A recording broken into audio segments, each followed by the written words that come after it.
Nick Cannon, mornings on Power 106. You know what time it is. It's time for those up close and personal conversations. Close conversations with people that I admire, people that are doing big things and are real fixtures in the game. And this dude is all the above. Doing it real fly for the soul. You know what I mean? Like, I have to commend and say that I'm a fan of my guy, SiR. Man. What's good, my brother? Thanks, man. How you feeling, bro? Man, chilling, man. I love what you do. I love the movement. New album, Chasing Summers. Yeah. So this is interesting, man, because you kind of take, not just hip hop, but I would even say like West Coast hip hop, and then mix it with this like soul, like almost old school, like got a little bluesy gospel thing going on to it. Yeah, right. Yeah, man. I grew up in the church, so that kind of it happens by accident, you know. Yeah, what I yeah. mean? And everything else is definitely hip hop influence. You know what I mean? I grew up listening to Dre all day. Yeah, you know what I mean? yeah. The Chronic was probably the first album that I burned into the ground. Right. And from there, I just picked up, Reasonable Doubt, and then dove into Big, and started to really find what I liked in hip hop. You know what I mean? And, Yeah. Man, I really like production. I've noticed that, like the songs that stick in my head, Yeah. hip hop, Yeah. it's the producer. You know what I mean? It's the Facts. beat. You know what I mean? Of course, there's bars, but Yeah. you know what I mean. I produce, and the reason that I produce is because I was infatuated with the sounds I was hearing. When I was introduced to hip hop. Yeah. So and speaking of production, I mean the whole project, it got a vibe to it. Yeah. Now, did you do the majority of all of the production, or were you just because you're the artist, you kind of oversaw like that? It got that real smooth, like easy listening, but Yeah.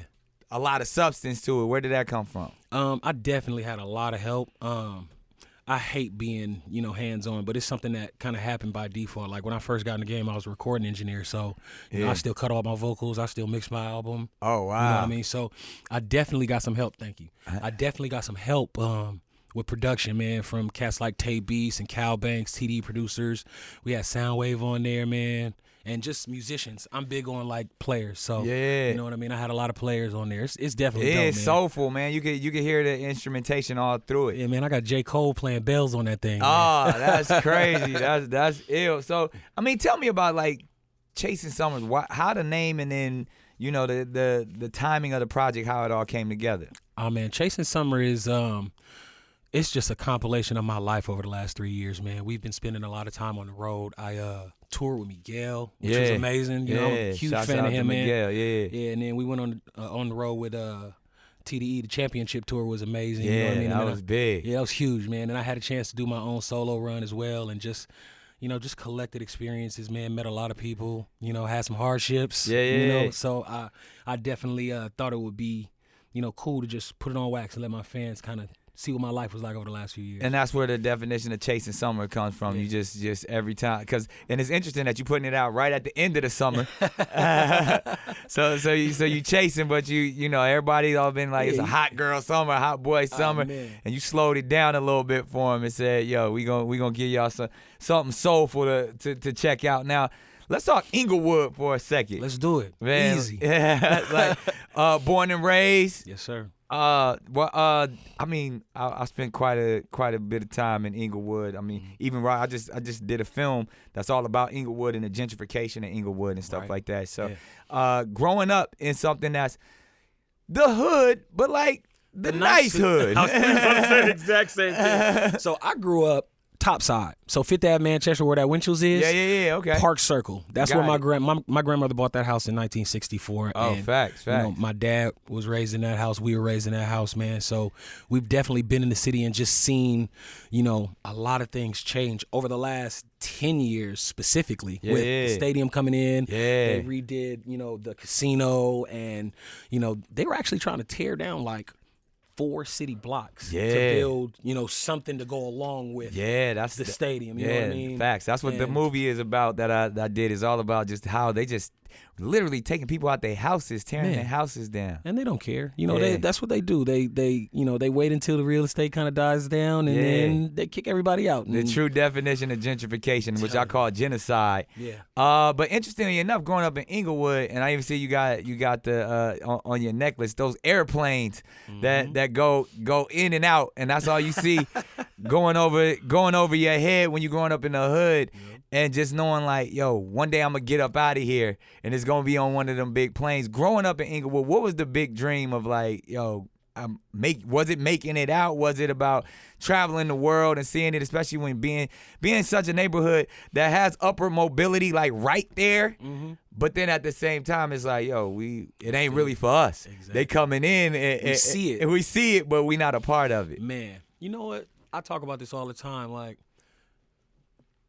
I didn't even know how to set goals for myself. You know what I mean? Nobody taught me how to really, like, say I wanted to do something and put it into action. Yeah. Like, I wanted to play basketball. That was my thing when I was in high school. Yeah. Nobody told me that I had to put in work. 10 hours a day. You know what I mean? 7 days a week. So, you know, I was always playing park ball with the homies. I made the team. You know what I mean? I was athletic, but I didn't have the sense about things. So, you know, most of the stuff that I'm going through in my adult life and the things that I'm accomplishing, it's all new. You know what I mean? I couldn't have fathomed this at 16. Right, you know what I mean? Walking down the block getting banged on all the time. You know what I mean? Right, fact. I couldn't even thought past Crenshaw, Manchester. You know what I mean? Right. All of this is a blessing, man, and I don't take it for granted. So then when did it click for you and knowing that music was that ticket? Music was like, yo, I have something special. Not only is this going to help provide for me and my family, but it's also going to be a voice and a message to others to say, yo, if you tap in, you can be whatever you want. And you could be the next SiR. You could take it to the next level. That's a great question, man. I think it was probably about like 7 years ago. I was engineering, working for somebody, and you know that day was just not a good day for me, man. I felt disrespected by the man. He was showing somebody his house basically, and walked right by me after.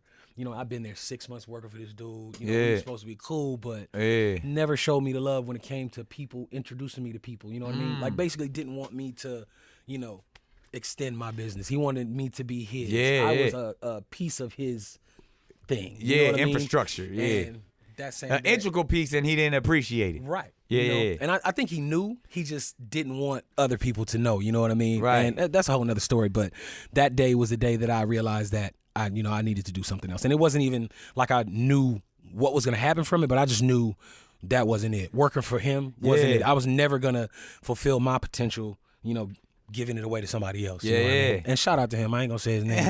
But those that know. Hey, but at the end of the day, you had to go through that journey. You know what I mean? You had to go through that process. That was almost the fuel. You know what I mean? They say a lot of times the pain and the hate is the fuel that drives, you know, the dream. So it's interesting that even coming from the world of engineering, and then when you listen to your project and you listen to, there's a craft, there's the artistry to building a record.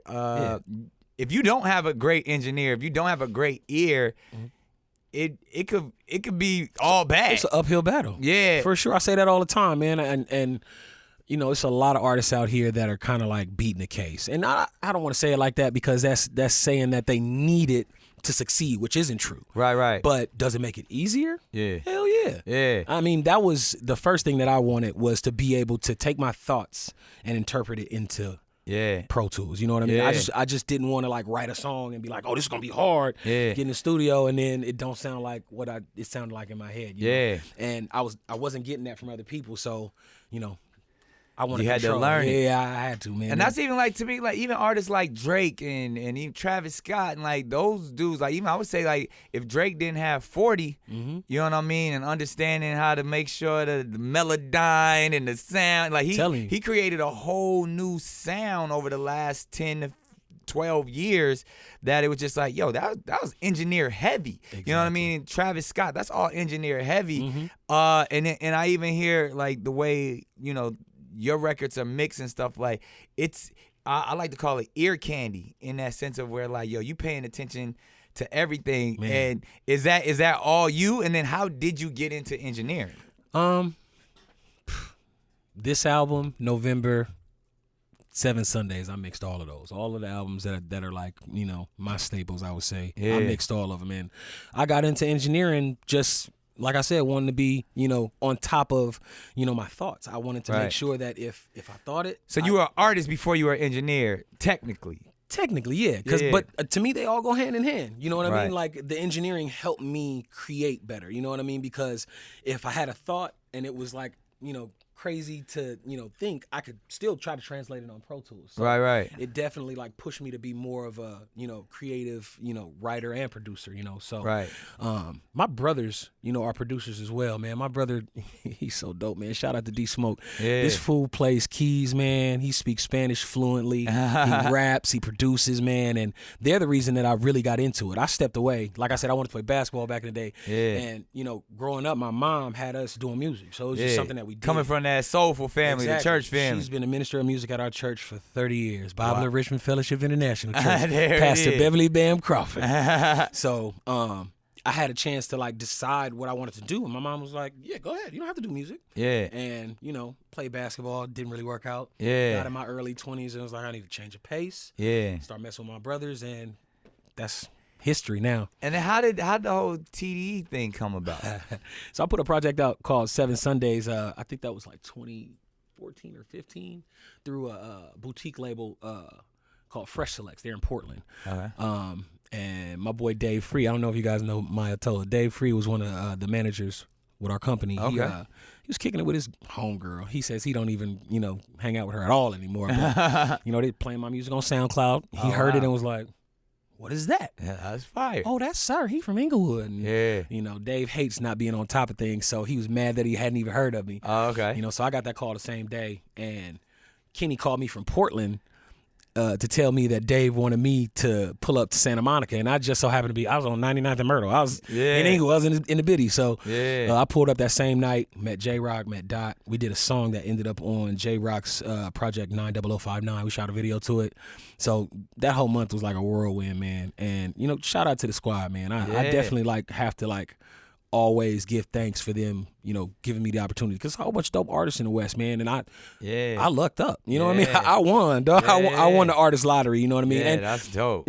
Just for note for others, man. Just because you get there doesn't mean you there. Exactly. You still got to work. So once I was signed, I definitely put my head down first and just wrote 60 songs. Yeah. And then we put out the 2 Her EPs, Yeah. and then November, and then now this one is probably a culmination of the last 4 years. The oldest record on the new project is 4 years old. So, Oh, wow. You know what I mean? Music is weird sometimes. Yeah, like that, yeah, you man. know what I mean? definitely So, feel you on that. There'd be songs that you hold close to your vest for so long, God. and you be like, man, I don't want to rush it. I got to put this out when the timing is right. Exactly. Yeah, I definitely understand that. Speaking of timing is right and songs that people need to hear, that first single, Hair Down, Fire. Yes, sir. It got that vibe to it. Tell me about it. Oh, man, I wrote that on the road, man. We were on the championship tour, and I just wanted something that, fans could feel confident, when they sang it, And I definitely feel like that translated so well, and getting Dot on it was a no-brainer. Yeah. People ask me, when did you decide that you want a Dot on it? It's like, do you ever decide that you want it's a kind God? of what Kendrick said, right? Like, that's the one I want on. Yeah. I definitely in the back of my head, knew that it would be crazy to have him on there, but I don't ask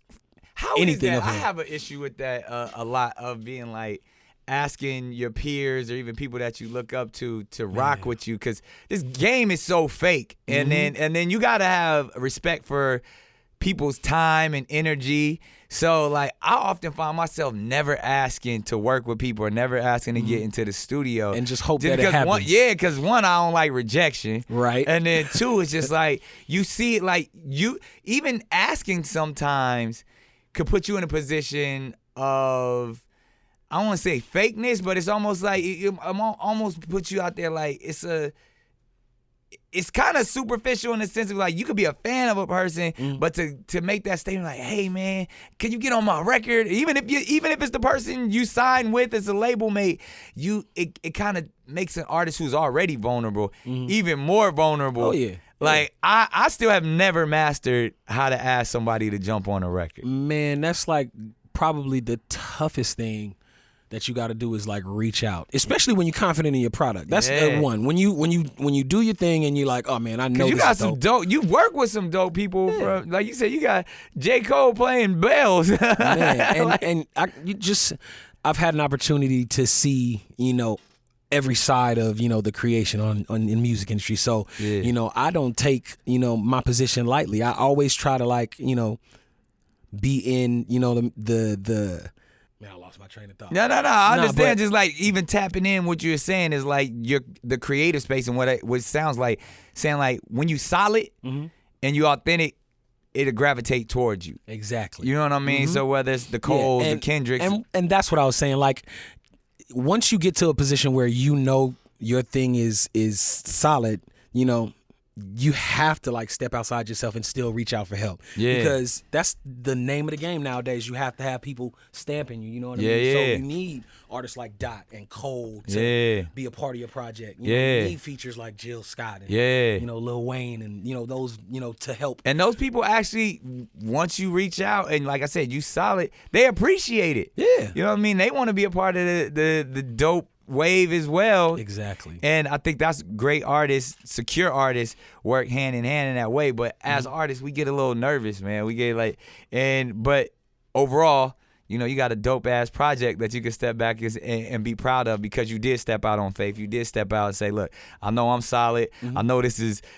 good dope right here. So whoever want to be a part of it, let's cut it up and figure it out. Exactly. And everything worked out, man. I probably reached out to 50 of my favorite artists, got responses from 10, right? You know what I mean, and got verses from 6, right? You know what I mean? Hey, that's a good ratio right there. Right? Man, I come from sales background, so it's the numbers game. You have to play it. You know what I mean? And you have to be willing to get the no. You know what I mean?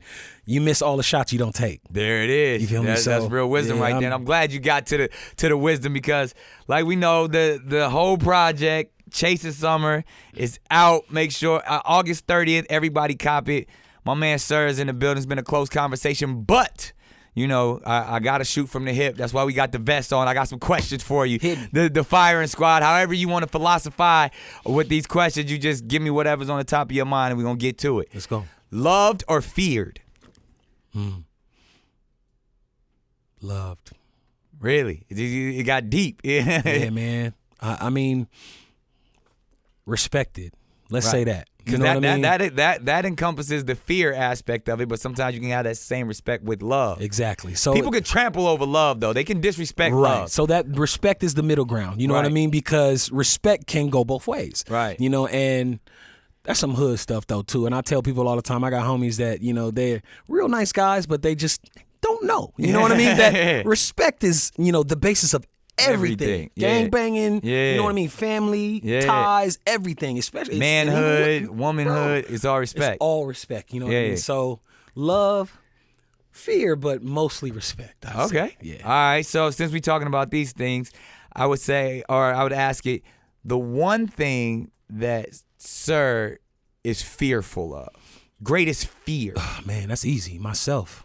Man, I come from madness, bro. I grew up in the church, but you know, you always got two sides to your coin, you know. Absolutely. And my dad is from Inglewood, California. Shout out to Ron Ferris, Pastor Ron. He's lived 4 lives, man. Lived a life in the pen, man. Lived a life, you know, driving people. You know, he used to work for EJ. You remember EJ Jackson Limousine? Yeah, fact. My dad worked for Jackson for a long time. That's what's up. And you know, from there he was a pastor. Old school LA. You know what I mean? And just, you know, he's struggled with addiction his whole life. You know, and me too. You know, me and my brothers, we're cut from the same cloth. So you know, my early 20s was rough, man. Right. And you know, I'm thankful to be where I am. If it wasn't for my family, I probably wouldn't even be sitting here with you right now. You know what I mean? So that's love. My biggest fear is falling backwards. You know what I mean? Like, and not living up to my full potential. Being in these positions and not, you know what I mean, taking full advantage of everything. You know what I mean? That's probably my biggest fear, man. There it is. Best piece of advice you've ever received. Don't stop. I know that's like stupid simple, but you can apply that 10 different ways to 10 different things. And I look at it as, if you believe in yourself and you have people that believe in you, don't stop. Just keep working. You know what I mean? You never know when things are going to actually explode or, you know what I mean, do what they're supposed to do. You know what I mean? So just keep working, keep building, don't stop. Worst piece of advice you ever received?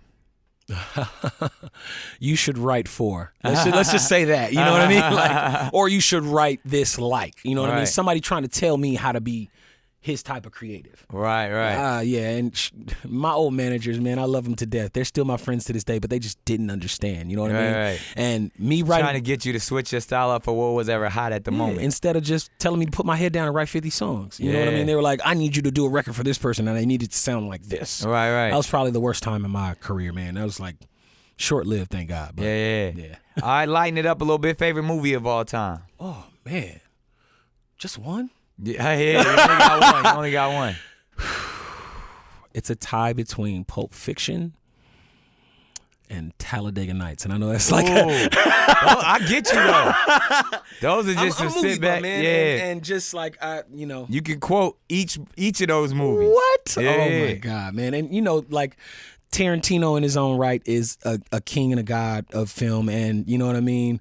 Will Ferrell in his own right is a king and a god at what they're just masters at what they do. You know what I mean, and I'm attracted to that. I'm attracted to people that are really good at their being themselves. Absolutely. Yeah. All right, a classic album. If you only could have one album on your playlist, what album is that? Damn it. Okay, so it's gonna be a Stevie album. Yeah. I don't know if it's gonna be Keys of Life. That's what I was. That's what I was thinking, man. Songs in the Key of Life. Yeah, the Key of Life. Man, it could be a John Mayer album though, man. Oh, okay. And see that I like artists for the whole spectrum, man. It's hard to say one album, man. You only got one album though. Dang. Yeah. This is the only thing I can listen to. All right, okay. See, because I thought you was gonna say The Chronic. Why was I just about to say from the West? I need to just give Dre his props, man. But 2001 though, you know what I mean? Yeah, 2001. Yeah. I was in the 10th grade, bro. Yeah. Oh man, you already know, man. That's the one. Shout right out to there. Dr. Dre, man. I got to play him the album, man. And Oh, he gave word? me nothing but love. That's like the big homie, dog. Yeah. Being from the West, you gotta like reach out to the right people. Even Yeah. if you get shot, I mean, I'll take that no. Yeah. I called them a million times before I got over there. Really? When I did, you know what I mean? This Dre walks in the room and I'm sitting there with the homie J Pounds and he just kind of looks at me and is like, oh, so you spit? I was like, yup. Yeah. He's like, spit something right now. All right. And I was like, born in the city where skinny niggas get beat up. Hustle like I'm broke, ain't never kicking my feet up. Life is moving fast, her ass is on deluxe, holding up D-cups, trying to hold me up. He was like, okay. He walked out the room, came back, we was making music that same day. So That's crazy. you know what I mean? Like, Now, shout out to Dre. I mean, how does that even come about? Like, yo, I'm gonna just reach out to Dre. Like, how does he ain't in the yellow pages? He can't Six just. degrees of separation, especially in LA. Yeah. I was like 2 at the time because Jason had just like signed a small deal with him, a production deal. Yeah. And that's my producer. That's my boy. J Pounds made some of my most classic records on the first project. Yeah. And I've known him for years. So when he told me he was signed to Dre, that was the first time I was like, yeah. I need Plug me in. So Yeah.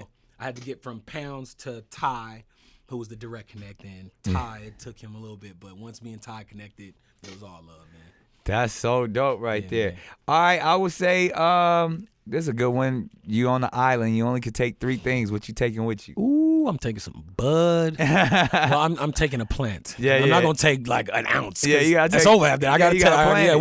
we gotta cultivate. Yeah. What else? My wife.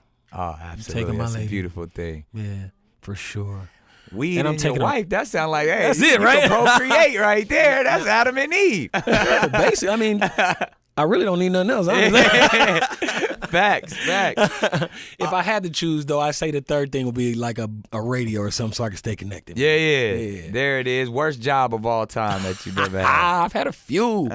Man, Said you come from sales. Yeah. So I know. So I started off, I worked for Bally's when I was 18. I don't even know if half of y'all Okay, don't the even know fitness Bally center? Total Fitness is. So I was good at that job. That's not a bad job. My worst job was I worked in Nordstrom's, not for Nordstrom's. Oh, okay. Selling rugs for a dude that was just renting like. The space. Yes. That's crazy. That was fun. Yeah. Just trying to get people to buy rugs as they Oh, walking man. by, trying to get socks and drawers. It was the worst. Yeah, they hated us. But Wow. that was fun. now look at you. I would say favorite cuss word. Dang. I like them all. Just one. What's the one that you is always coming out your mouth? Fuck. Yeah. Straight up. All right. Best word that describes SiR. Respect. I give it I demand it. You know what I mean? That's something that, you know, my mother instilled in me at a young age, man. I'm a yes ma'am, no ma'am type of guy. You know what I mean? I think it does translate in my music, but I think, you know, more so when you meet me and you spend time with me, you see it. You know what I mean? And it's something that, you know, I'm the type of person where I believe in being the change you want to see. You know, and a lot of times in the black community with black men, we don't know how to look each other in the eye, and we don't know how to like talk to each other, and it's just, you know, it's so much separation, you know what I mean? So I try to be just, you know, a different, you know, point of view for people that don't, you know what I mean, really know who we are. You know what I mean? Kind of trap us in a box. You know what I mean? So respect for sure. There it is. And nothing but love and respect. Man, my guy. Salute, man. It's been a great conversation. SiR, make sure y'all go cop that project August 30th. It's out. We'll give it probably right now. It's out. If you watching this, Chase the Summer. Go get that. Yeah. Go get that. It's official. Yeah. Nick Cannon Mornings on Power 106.